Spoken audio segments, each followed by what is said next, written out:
Hello friends, welcome back கேபே store channel நண்பர்களே.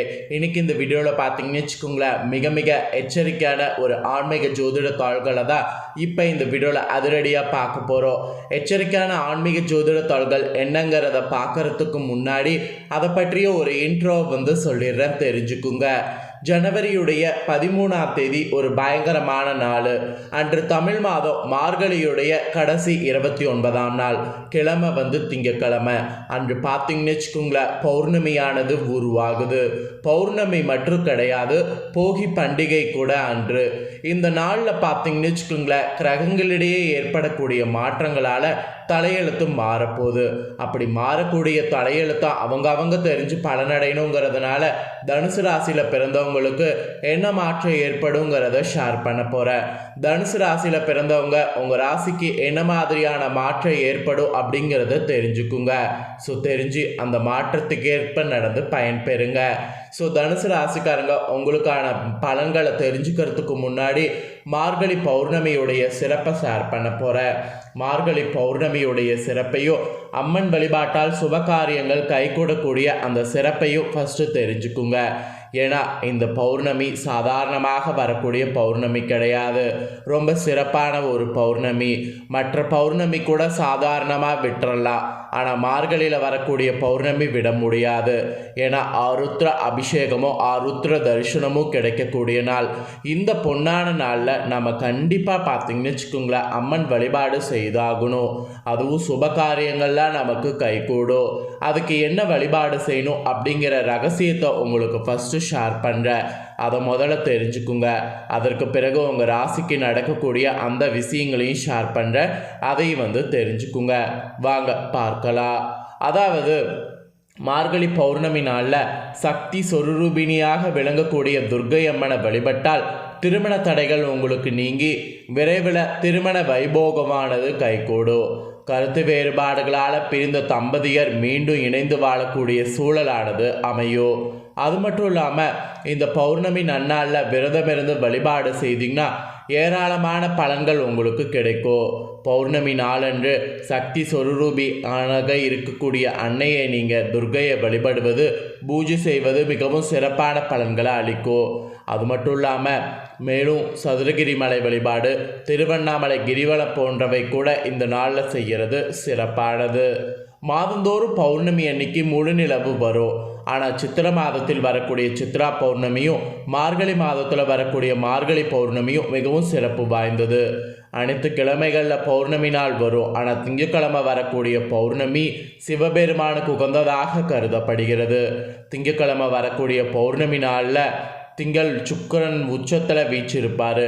கலஸ்தர தோசை இருக்கிறவங்க, திருமண தடை இருக்கிறவங்க, சுக்கிர தசை நிகழக்கூடிய ராசிக்காரங்களான ரிஷபம், துலா ராசிக்காரங்க, அப்புறம் பரணி, பூரம் மற்றும் பூரோட நட்சத்திரத்தில் பிறந்தவங்க, இவங்க எல்லாமே சக்தி சொரூபிணியாக இருக்கக்கூடிய துர்க்கை அம்மனுக்கு விரதம் இருந்து வழிபாடு செய்கிறது நல்லது. இவ்வளோ நேரம் இந்த பௌர்ணமியுடைய மகிமை பார்த்தோம். இப்போ விரதம் எப்படி இருக்கணுங்கிற முறையை ஷேர் பண்ண போகிறேன், அதை தெரிஞ்சுக்குங்க.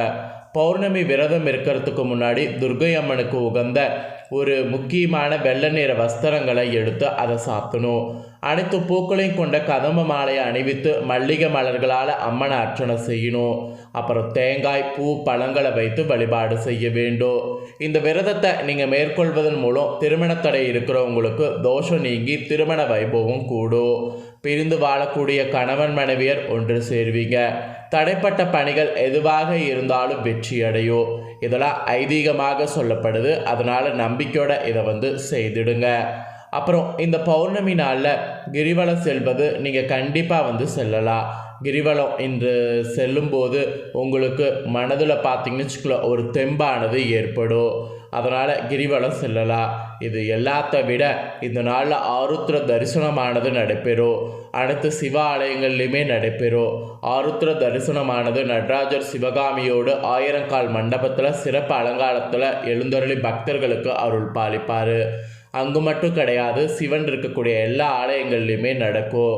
கார்த்திகை தீப திருநாளில் திருவண்ணாமலையில் உச்சியில் ஏற்றப்பட்ட மகா தீப நெய்யில் பல்வேறு மூலிகை பொருட்கள் சேர்த்து மை தயாரிக்கப்பட்டு ஆருத்ர தரிசனத்தின் போது நடராஜர் பெருமானுக்கு தீப மை சாற்றப்படுவது வழக்கம். இதெல்லாம் பார்த்தீங்கன்னு வச்சுக்கோங்களேன், இது பௌர்ணமி அப்போ நடக்கக்கூடிய ஒரு அதிசயம். ஸோ இப்பேற்பட்ட பௌர்ணமியை நீங்கள் மிஸ் பண்ணக்கூடாதுங்கிறதுனால தான் பௌர்ணமியை பற்றி முழுசாக உங்களுக்கு ஷேர் பண்ணேன். இப்போ பௌர்ணமியுடைய சிறப்பை தெரிஞ்சிருப்பீங்க. நெக்ஸ்ட்டு இந்த பௌர்ணமியில் உங்கள் ராசிக்கு எப்படி தலையெழுத்து மாறுங்கிறத ஷேர் பண்ண போகிறேன். ஆக்சுவலி தனுசு ராசிக்காரங்க உங்களுடைய எந்த நேரத்திலும் மற்றவர்களிடம் விலை போகாமல் இருப்பீங்க. அதனாலேயே உங்களுக்கென்று ஒரு இடம் மனதில் பார்த்தீங்கன்னு வச்சுக்கோங்களேன், என்றுமே தனியாக இருக்கும். இப்படி சுதந்திரமாக வாழக்கூடிய உங்கள் வாழ்க்கையில், அதாவது சுதந்திரமாக வாழக்கூடிய உங்கள் வாழ்க்கையில் சிறப்பு பலன்களாக இந்த பலன்கள்லாம் பார்த்தீங்கன்னு வச்சுக்கோங்களேன் கிடைக்க போகுது. அப்படி என்ன சிறப்பு பலன்கள் கிடைக்க போகுது அப்படின்னு பார்க்குறீங்களா? உத்தியோகத்தில் இந்த பௌர்ணமியிலிருந்து வேலை பளு அதிகரிக்கும். உத்தியோகத்தில் ரொம்ப கவனமாக இருக்கணும் என்று சொல்லப்பட்டிருக்கு. அதுக்கப்புறம் வேலை நிமித்தமாக வெளியூர் அல்லது வெளிநாட்டிற்கு அடிக்கடி பயணம் மேற்கொள்வதற்கு சூழ்நிலை வரும். அந்த மாதிரி சூழ்நிலை வரும்போது கண்டிப்பாக பயணங்கள் மேற்கொள்ளணும். அப்போ தான் உங்களுக்கான பலன் நீங்கள் பார்க்க முடியும். அப்புறம் மேல் அதிகாரிகளுடைய அன்பை பெறுவது ஈஸியாக இருக்கும். மேல் அதிகாரிகளுடைய அன்பை பெறுவதற்கு நீங்கள் நிறைய அமைதியாக இருந்தாவே போதும். ஸோ உத்தியோகத்தில் இருக்கிறவங்க நான் சொன்ன இதற்கேற்ப நீங்கள் நடந்துக்கும் போது கண்டிப்பாக இந்த பௌர்ணமிக்கு பிறகு உங்கள் தலையெழுத்தை ஈஸியாக உங்களுக்கு தகுந்தாற் போல் மாற்றிக்க முடியும். அப்புறம் வியாபாரம் செய்யக்கூடிய வியாபாரிகளுக்கு அடிக்கடி வெளியூர் பயணங்கள் ஏற்படும். அப்படி ஏற்படக்கூடிய பயணங்கள் மேற்கொள்கிறது நல்லது. ஏன்னா வெளியூர் பயணங்கள் மேற்கொள்ளும் போது தான் உங்களுக்கே ஒரு ஐடியா கிடைக்கும். அப்புறம் வியாபாரத்தில் நல்ல லாபங்கள் உண்டாகும். எதையும் மிஸ் பண்ணிடாதீங்க. யாருக்கும் வாக்குறுதி கொடுக்க வேண்டாம். மீறி கொடுத்தீங்கன்னா அது உங்களுக்கு பெருத்த நஷ்டம் ஏற்படும். அதை காப்பாற்ற திணறுவீங்க. ஸோ அதனால் யாருக்கும் வாக்கு கொடுக்க வேண்டாம். இது வியாபாரத்தில் இருக்கிறவங்களுக்கு சொல்லப்பட்ட எச்சரிக்கை. அதுக்கப்புறம் குடும்ப ரீதியாக பார்க்கும்போது குடும்ப தலைவிகளை பொறுத்தவரை உங்கள் கணவருக்கு அயல்நாட்டு தொடர்புடைய நிறுவனத்தில் வேலை கிடைக்க வாய்ப்பு இருக்குது. அந்த மாதிரி வாய்ப்பு கிடைச்சா கண்டிப்பாக அந்த வாய்ப்பை பயன்படுத்திக்க சொல்லுங்கள். ஏன்னா அந்த வாய்ப்பெல்லாம் எப்பயாவது தான் கிடைக்கும். கிடைக்கும் போதே பயன்படுத்தி முன்னேறினாதான். அப்புறம் சகோதர வகையில் அனுகூலமானது உண்டு. ஸோ சகோதர வகையில் அனுகூலம் கிடைக்கும்போது அதையும் நல்லா யூஸ் பண்ணிக்கோங்க. அப்புறம் கலைஞர்களாக இருக்கக்கூடிய தனுசு ராசிக்காரங்களுக்கு மெயினாக ரசிகர்கள் கொடுக்கக்கூடிய உற்சாக மிகுதியால் பெரிதும் மனமகிழ்ச்சி அடைவதோடு உங்கள் பொருளாதார வசதிகளும் பெருகும். இந்த டைம் அந்த வசதிகள் பெருகும்போது அதை சேமிக்கிறது ரொம்ப நல்லது. அப்புறம் வெளியூரில் விடுதிகளில் தங்கி இருக்கக்கூடிய மாணவர்கள் உங்களுடைய நடவடிக்கைகளில் மிகுந்த எச்சரிக்கையோடு இருந்து வர வேண்டியது மிக அவசியம். ஏன்னா இந்த டைம் ஏதாவது ஒரு சின்ன இது பண்ணாலும் அது உங்களுக்கு பெரிய ஆபத்தில் முடியும். ஸோ அதனால் அந்த மாதிரியெல்லாம் எந்த ஒரு ஆபத்தான விஷயங்கள்லையும் இறங்கக்கூடாது. ஸோ சொன்னது புரியும்னு நினைக்கிறேன். மாணவர்கள் வெளியில் தங்கியிருக்கிறவங்க ரொம்ப ஜாக்கிரதையாக இருங்க. அப்புறம் ஆரோக்கிய ரீதியாக பெருசாக உங்களுக்கு எந்த ஒரு ஆபத்தும் கிடையாது. ஆரோக்கியம் உங்களுக்கு ஓரளவு ஓகேவாதாக தான் இருக்கும். இருந்தாலும் ஆரோக்கியத்தில் மேலும் நல்லது நடக்க நீங்கள் எடுத்துக்கக்கூடிய உணவில் கொஞ்சம் கவனம் செலுத்துக்குங்க. நல்லா சத்தான உணவுகள் எடுத்துக்குங்க. நிறைய தண்ணீர் குடிங்க. அது மட்டும் இல்லாமல் இந்த டைம் ஆரோக்கியத்துக்காக நீங்கள் யோகா போன்றவற்றை செய்யுங்க.